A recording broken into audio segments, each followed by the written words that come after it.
Olá, bom dia, boa tarde para você que está nos assistindo em mais um podcast Café com Saúde. Hoje estamos aqui em um ambiente novo e com certeza a imagem que você está assistindo está melhor e o áudio a gente nem vai comentar, né? Nós estamos aqui com Vitória Lima, Vitória psicóloga e muitas outras coisas. Se apresente, Vitória, para o nosso público. Oi pessoal, meu nome é Vitória, como ela já disse, eu sou psicóloga, residente atualmente, né? Eu faço a residência da Unila em Saúde da Família e comecei há pouco tempo, mas a gente está aqui para trocar informações, né? Principalmente nesse momento para os cuidadores, que muitas vezes têm muita dificuldade de acessar, né? O cuidado que é para ele, então a gente está aqui para tentar dar uma ajudinha. Então hoje você, nosso querido cuidador, pegue seu café e assista o nosso podcast. Porque hoje a conversa vai ser exatamente sobre você. A gente sabe, né, Vitória? A gente estava conversando aqui antes que quem cuida muitas vezes esquece que ele precisa ser cuidado também de alguma forma. Sim. E quando a gente fala para o cuidador, a gente normalmente está falando orientações sobre o paciente, posicionamento e tudo mais. Mas hoje a gente quer falar sobre o cuidador mesmo, né? Tantas angústias que ele tem quando o paciente sai de alta, vai para casa. E aí eu queria, antes disso, te perguntar o seguinte: por que psicologia? A história minha com a psicologia, ela veio não tão cedo assim. Eu já estava terminando o ensino médio quando eu decidi por psicologia, mas também foi uma decisão certeira, em que eu sempre tive essa intenção do cuidado com as pessoas. Eu sempre gostei muito da área da saúde, de profissões que cuidavam. Mas eu também me interessava por outras coisas e eu tinha muito receio de ficar presa na minha profissão. E aí, quando eu comecei a me interessar por psicologia e ver os diversos interesses que eu tinha, que eu não sabia que estavam ligados à psicologia, mas que estavam, e a infinidade de possibilidades que eu tenho como psicóloga, que durante a faculdade eu fui descobrindo ainda mais, sabe? Os diferentes ambientes, as diferentes coisas que eu posso pesquisar, que eu posso intervir como psicóloga, e isso, brilhou os meus olhos. E aí, essa é uma das razões. É uma boa razão, né? E assim, Vitória, por que saúde pública? O que te trouxe até a residência? Qual foi esse teu caminho, sabe? Por onde você passou desde a faculdade até chegar aqui? Então, a residência, ela veio no momento oportuno também por várias questões pessoais minhas. Caiu como uma luva no momento que eu estou vivendo. Mas também porque a psicologia social e comunitária sempre foi algo que, sabe, esteve ali comigo desde o começo da faculdade. Os meus amigos olhavam pra mim e a gente brincava de definir, sabe? Essa pessoa tem cara de psicologia organizacional, essa de hospitalar. E aí eles olhavam e falavam, a Vitória tem cara de psicologia social. Justamente por eu estudei numa universidade privada, então eu tinha esse perfil que não era tanto da universidade privada, sabe? Justamente por ter essa questão mais social, mais comunitária, sabe? E a residência veio muito com essa proposta de trabalhar com a família. E eu gosto muito da clínica, gosto muito de outras áreas, mas essa questão de fazer grupo, o dinamismo que existe, que eu tenho descoberto dia a dia, presente no cuidado, na atenção primária, ainda mais sendo parte da equipe multi, é muito instigante, sabe? São várias questões que a gente tem que lidar, várias demandas, mas também são várias possibilidades de atuação. E eu acho que isso é o que veio e me chamou a atenção e que tem me mantido, sabe? Eu sou suspeita, né, pra falar sobre saúde pública. Todo mundo que já me conhece sabe, mas eu concordo com você, Vitória. Eu acho que saúde pública é apaixonante, assim, é muito necessário.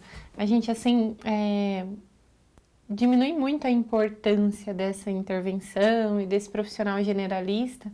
Às vezes, quando a gente compara com especialista, a gente fica assim, poxa, mas especialista é o suprassumo. Sim. Mas é tão necessário.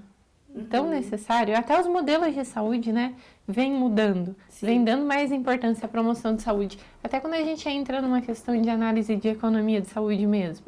Se fossem só especialidades, o SUS não conseguiria se manter hoje. Então, a perspectiva da importância aí da psicologia nesse contexto da equipe multi, né?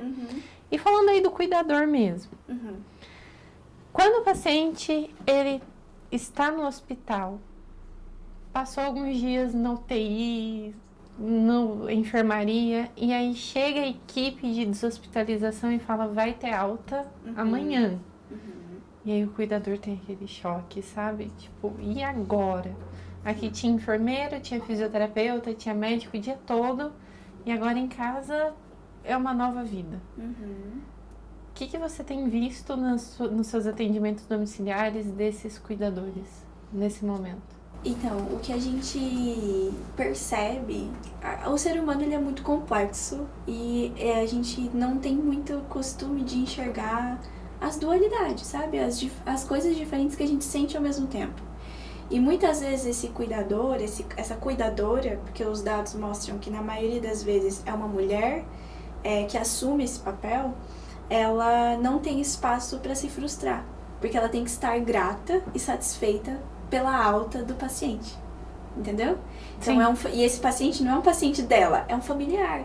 Então, poxa, que bom que o meu pai tá ali, vamos dizer, que bom que o meu marido, que bom que o meu irmão, que bom que essa pessoa que é meu familiar recebeu alta e vai poder ficar em casa. Só que também existe uma frustração de a minha vida também mudou, né? A minha vida não vai ser como ela era antes. E por quanto tempo? E aí ninguém prepara você para isso, né? Ninguém prepara você para essa nova vida.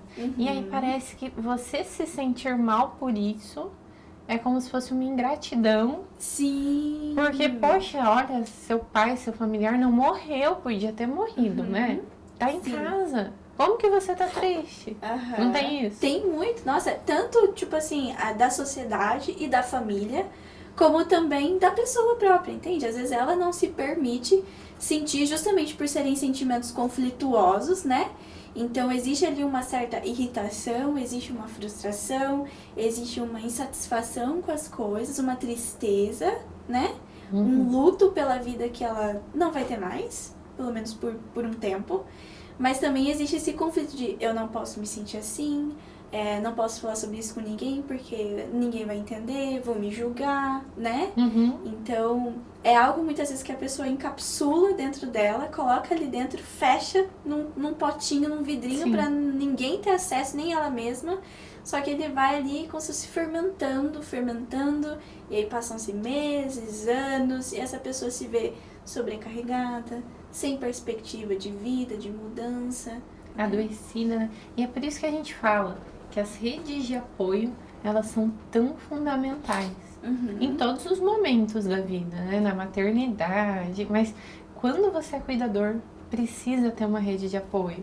É muito difícil ser cuidador sozinho, não é? Demais. A gente tava um pouco antes de começar, a gente tava conversando assim no off, sobre essa questão da divisão de cuidados, né? Que é muito importante que a família tenha essa divisão de cuidados, mas que essa divisão também não é só financeira. Vamos dividir os custos da medicação, do que não dá para conseguir pelo SUS, vamos dividir os custos. Essa pessoa vai deixar o trabalho para ser a cuidadora oficial e aí a gente vai ajudar com um valor, uma quantia. Mas essa divisão de tarefas, de carga, não é só financeira, mas também de emocional, na função mesmo. Essa pessoa que está ocupando o papel de cuidadora, ela tem direito a um dia de folga? Ela consegue? Se ela precisar ir numa consulta médica, tem com quem substitua, né? Se ela fica doente, se ela tiver uma crise de ansiedade, ela tem esse suporte no dia a dia? Essa é uma questão mais delicada e que nem sempre a gente encontra, né?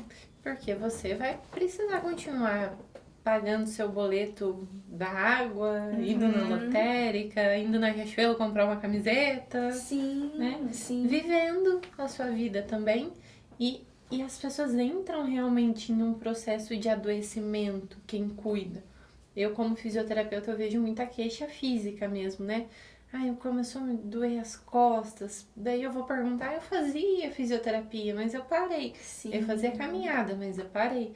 Aí eu pergunto, mas não tem ninguém que por 1 hora por dia, cada 2 dias, consiga trocar com você? É muito difícil. A pessoa absorve tudo só pra ela. E aí ela entra num processo de adoecimento. Exatamente. E é muito difícil sair disso, né? Parece que é um looping, aí vai tudo piorando, assim. Sim. A gente tem vários fatores. Então, a gente tem também a questão da dinâmica familiar, né? Como essa família se organizou, quando surgiu essa necessidade, né? Porque muitas vezes, quando é um paciente que por exemplo, um idoso, né? Uma pessoa que é idosa, que foi envelhecendo, perdendo autonomia, a família tem, entre aspas, né? Um pouco mais de tempo para se preparar. Mas no caso de acidentes, de coisas que acontecem repentinamente, a família tem que se organizar muito rapidamente. O problema é que, às vezes, essa organização perpetua por anos e ela era funcional, ela era boa, eficaz no começo, quando era uma emergência. Mas ela tem que se ajustando, porque as demandas vão mudando, né? E aí, só que não. Então, no começo era uma pessoa que cuidava de tudo e o resto da família foi dando um suporte como podia. Só que não dá pra manter assim por 5 anos, 10 anos. É natural que a pessoa se canse, né? Sim. E aí, essa questão da dinâmica, tipo assim, e aí entra na questão das relações familiares, dos conflitos que já tinha, né? Mexe com todas as estruturas ali da família. Então, às vezes já tinham dinâmicas, já tinham formas de se comunicar, já tinham mágoas, e aí eu cuidadora, não consigo falar pro meu irmão, pra minha irmã que tá difícil, porque ele sempre me julga, ela sempre me julga, e aí tudo isso vai virando uma bolinha de neve. E aí entra naquela outra questão que a gente também estava conversando, que é a preocupação constante. Sim. Como você sabe que você está sendo julgado e você às vezes nem tá, né, mas você também se julga, né? Será que eu tô cuidando bem da pessoa que eu amo, do meu pai, do meu irmão, da minha avó? E aí você começa a ficar num quadro, assim, numa posição de medo constante. Sim. Aquele medo que não passa, aquele medo que não te deixa dormir, não te deixa relaxar. O seu banho é rápido, tudo é rápido. E aí, como fazer quando você se encontra nesse momento? Sim, então, quando você se encontra nesse momento, o ideal, eu coloquei até como uma anotação aqui para eu não esquecer, é que a gente não deixe que as coisas se acumulem a ponto de eu realmente desenvolver uma doença mais séria e grave por conta desse estresse acumulado, ansiedade e tudo mais. Então, se você está percebendo que você já não está tendo mais tanto prazer nas coisas que você gostava, e antes eu gostava tanto de sentar e assistir a minha novela e agora nem isso eu consigo fazer. Ou quando eu consigo, eu não consigo relaxar, sabe? Eu deito pra dormir, mas a minha cabeça não desliga, não... Então, quando você tá percebendo esses sinais, já é um momento de você procurar ajuda com calma, sabe? Procurar ajuda... que ajuda? Você vai procurar a tua rede de apoio e usar ela, né? A gente não é pra ter rede de apoio, ter familiar, ter amigos... pra dizer que tem. A gente tem que pedir ajuda. Então, eu sou cuidadora e eu tô me sentindo sobrecarregada e eu tô vendo que daqui a um tempo eu não vou conseguir mais. Este é o momento de você pedir ajuda. Esse é o momento de você sentar com os seus familiares, com quem você tá dividindo o cuidado e falar, olha, eu não tô conseguindo, eu tô me sobrecarregando e eu preciso de ajuda. E muitas vezes você também juntos pensar em estratégias. Eu não sei exatamente o que eu preciso, mas a gente pode sentar junto pra pensar. Eu sei que falando parece fácil, né? Vocês podem estar pensando aí em casa. Vitória, você falando parece fácil, você não conhece a minha família, você não conhece como que é o meu pai é muito difícil, ninguém quer ficar com ele, alguma coisa assim, né? A gente ouve isso às vezes. Mas a questão é que é uma conversa muitas vezes que vai ser uma conversa difícil, mas que ela pode trazer resultados muito bons. É uma conversa difícil que vai dar aquele aperto no coração, que vai dar aquela ansiedade, né? Porque você vai estar se colocando também em vulnerabilidade, você vai estar mostrando ali uma fragilidade sua, e isso nos deixa nervosos. E aí, mas é melhor que você fale e procure uma solução e você comunique isso do que lá na frente, já adoecida, já assim, prestes a explodir, ou mesmo depois de ter um ataque de pânico, depois de ter alguma doença psicopatológica mesmo, alguma dor física, e aí você não conseguir levantar da cama antes que isso aconteça. É importante procurar ajuda, né? E ver, incluir um momento de lazer. Olha, ninguém dá conta, gente. Ninguém dá conta de ser cuidador 24 horas, Todos 7 dias por semana. Não dá. É. Se você tá vivendo essa realidade, você tá se sentindo cansada, faz todo sentido que você esteja cansada. Sim. Porque é como um trabalho, né? Você tá cuidando, mas é como um trabalho. Então imagina, eu e você aqui, nós trabalharmos 24 horas por dia, 7 dias por semana. Não tem como. Não tem como. Então, se você não tá tendo um dia que seja pra você, de lazer, de sair, de descansar, de se afastar um pouco desse ambiente, é importante que você procure. Até porque muitas vezes no começo, às vezes a gente ouve assim, mas eu não consigo. Né? A pessoa tá tanto tempo ali que daí às vezes sai, eu saí pra ir numa loja, mas a gente fica o tempo todo preocupada. Eu ouço isso, né? Às vezes o pai ficou com outra irmã, mas eu não consigo, vou voltar rápido. Exatamente. Calma, né? Calma. É bem isso. Então, às vezes é um aprendizado também, uma coisa que vai levar tempo pra você conseguir aproveitar. E resgatar seus hobbies também, né? O que te faz sentir prazer? Sim. Aquele prazer em estar vivo, sabe?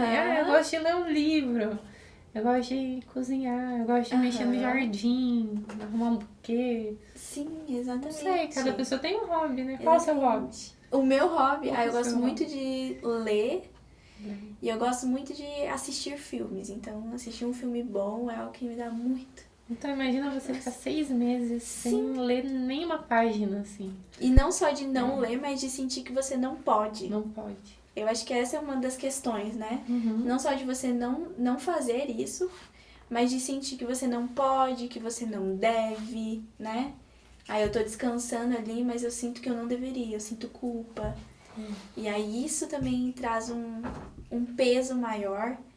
E por isso que a gente fala, pra você se atentar a isso, porque o movimento natural é você continuar na rotina de cuidados. E vai passar 1 semana, 2 semanas, quando você vê, passaram-se anos. Então, muitas vezes a gente tem que ter uma atitude de contrapartida, de contracorrenteza mesmo. E estabelecer, olha, não, eu preciso que sábado à tarde esteja livre pra mim, eu preciso que alguém fique aqui com um familiar, porque eu vou na casa da vizinha e a gente vai fazer alguma coisa juntas. Eu prometi que o nosso podcast ia ser muito rápido, porque senão eu sei que vocês não assistem até o final. Então, pra gente encerrar, o que a psicologia hoje na rede tem pra oferecer pra esse cuidador, pra esse familiar que precisa de um apoio? Talvez não em um atendimento individual, talvez ele ainda não chegou no ponto de adoecer, mas ele precisa já de um cuidado. O que existe hoje? Então, cada distrito tem suas dinâmicas, os seus serviços, né? Mas quando a gente encontra, pelo menos, a gente sempre vai encontrar esse cuidador na visita domiciliar, né? Muito raro encontrar esse cuidador no atendimento individual, alguma coisa assim. Ou pegando material para curativo na unidade de saúde, Isso, na recepção, agendando visita. Exatamente. E aí, nesse momento, a pessoa, às vezes, ele tá fragilizada, e aí a gente tem contato com esse cuidador, essa cuidadora. Quando a gente encontra, a gente sempre recomenda, eu particularmente, quando eu vejo que cabe, as atividades em grupo que a gente tem na rede. Justamente para fortalecer a rede de apoio dessa pessoa e que ela tenha um momento de prazer fora daquele ambiente. Não precisa ser um grupo específico da psicologia, né? Não. Por exemplo, a gente tem lá no meu distrito o grupo Saúde com Arte, que é de pintura de tecido mesmo. Sim. Você acha que esse grupo já serve? Com certeza, com certeza. Ai, e a gente ouve muito isso, se eu fosse ofertar, por exemplo, né? Uhum. Eu imagino, eu falando assim, tem um grupo Saúde com Arte, a pessoa, mas eu não sei pintar. E aí a questão não é você fazer uma obra de arte estilo Pablo Picasso. Pra vender depois. Vender, feira, sim. não. Se você se descobrir um artista depois disso, olha, ótimo. Mas a intenção é que naquele momento você se dedique a isso. Sim. E você consiga relaxar. Então pode ser um grupo como esse, pode ser um grupo, eu não tô conseguindo fazer atividade física, eu não consigo. Eu sei que a gente tem várias atividades aí já não é nem da nossa saúde, mas a gente tá sempre junto. Na Vila C tem o Conselho Comunitário, né? E eles têm várias atividades. Eles têm pilates, eles têm o Bem-Estar, que é um grupo de exercícios, né? Pra comunidade, tipo, pros idosos. E aí tem um grupo para mais de 60, um grupo para abaixo de 60. E aí tem outras atividades. Eu sei que tem locais ali que tem aula de costura, de artesanato. Aí a gente, como equipe multi, a gente tem grupo de mulheres, né? É uma coisa que eu ofertaria, como eu falei, a maioria das vezes os cuidadores são mulheres, são cuidadoras. Então eu vejo que essa pessoa tem uma rede de apoio um pouco precária, não tá tendo esse espaço de se expressar, de sabe, colocar pra fora essa sobrecarga. A gente fala, olha, tem um grupo de mulheres e é aberto, que é algo que pode ser muito terapêutico pra pessoa. E criar novas amizades, fazer novos vínculos, né? Exatamente. Vitória, muito obrigada por participar com a gente. Eu sei que você tirou a tarde hoje pra isso, então obrigada mesmo. Vocês vão reencontrar a Vitória em próximos vídeos aqui, porque a gente tem mais assuntos, né, Vitória? Sim, Então, gente, fiquem bem. Até o nosso próximo Café com Saúde.